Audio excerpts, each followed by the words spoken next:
Kasus pembunuhan berencana menggunakan zat beracun kembali mencoreng rasa kemanusiaan dan menyoroti lemahnya pengawasan pembelian bahan berbahaya di masyarakat. Sebuah tragedi memilukan terjadi di Kabupaten Boyolali, Jawa Tengah. Seorang menantu tega menghabisi nyawa mertuanya sendiri secara keji. Pelaku melancarkan aksi nekatnya dengan cara mencampurkan racun tikus ke dalam makanan sate ayam yang kemudian dikirimkan kepada korban. Aparat kepolisian dari Polres Boyolali bergerak cepat mengusut tuntas kasus ini dan resmi menetapkan sang menantu yang berinisial PW, berusia 40 tahun, sebagai tersangka tunggal pembunuhan berencana pada Senin, 8 Juni 2026.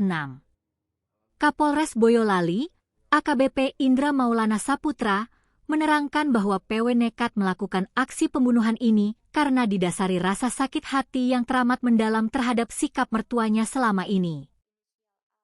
Berdasarkan hasil pemeriksaan, PW mengaku sering direndahkan, dipojokkan, dan tidak dianggap oleh korban lantaran dirinya tidak memiliki pekerjaan tetap alias menganggur.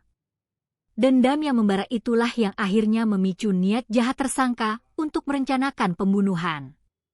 Kronologi peristiwa berdarah ini bermula pada Senin malam, 18 Mei 2026. Tersangka PW membeli sate ayam di daerah Pandean, lalu mengirimkannya ke alamat rumah korban bernama A yang berusia 57 tahun dengan memanfaatkan jasa ojek online atau ojol. Guna memuluskan aksinya dan menghilangkan jejak, PW meminta driver ojol tersebut untuk memasukkan identitas asli sang pengirim. Sesampainya makanan itu di rumah, pihak keluarga sebenarnya sudah menaruh curiga dan sempat mengingatkan korban untuk tidak memakan sate kiriman dari orang misterius tersebut. Namun, korban tetap mengonsumsinya. Keesokan harinya, pada Selasa 19 Mei 2026, korban ditemukan sudah dalam kondisi tidak bernyawa oleh anaknya di dalam rumah. Kasat Reskrim Polres Boyolali, AKP Indrawan Wira Saputra, menjelaskan bahwa tabir pembunuhan ini terungkap setelah polisi melakukan proses ekshumasi atau pembongkaran makam korban karena adanya laporan kejanggalan dari pihak keluarga.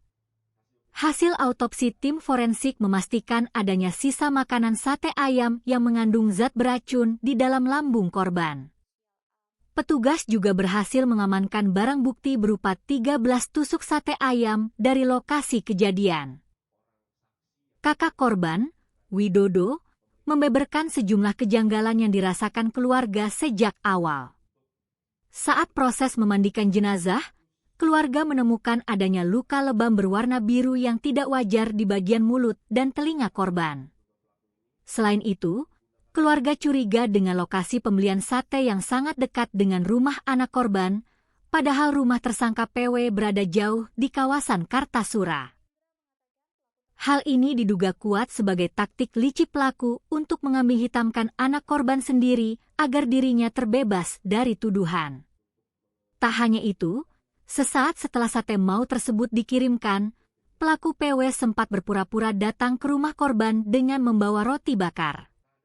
Kedatangan pelaku tersebut rupanya hanya sebagai kedok untuk mengecek situasi dan memastikan apakah mertuanya sudah tewas atau belum.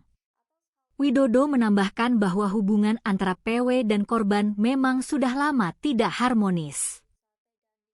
PW dikenal sebagai sosok yang kerap meminta uang kepada korban dengan cara berbohong, terlilit banyak utang, serta kecanduan judi online. Akibat perbuatan biadabnya yang tega meracuni mertua sendiri, PW kini harus mendekam di balik sel tahanan Mapolres. Tersangka dijerat dengan pasal 459 atau pasal 458 ayat 1 Undang-Undang Nomor 1 Tahun 2025 tentang Kitab Undang-Undang Hukum Pidana atau KUHP baru. PW terancam hukuman pidana mati atau pidana penjara seumur hidup atau hukuman penjara paling lama 20 tahun.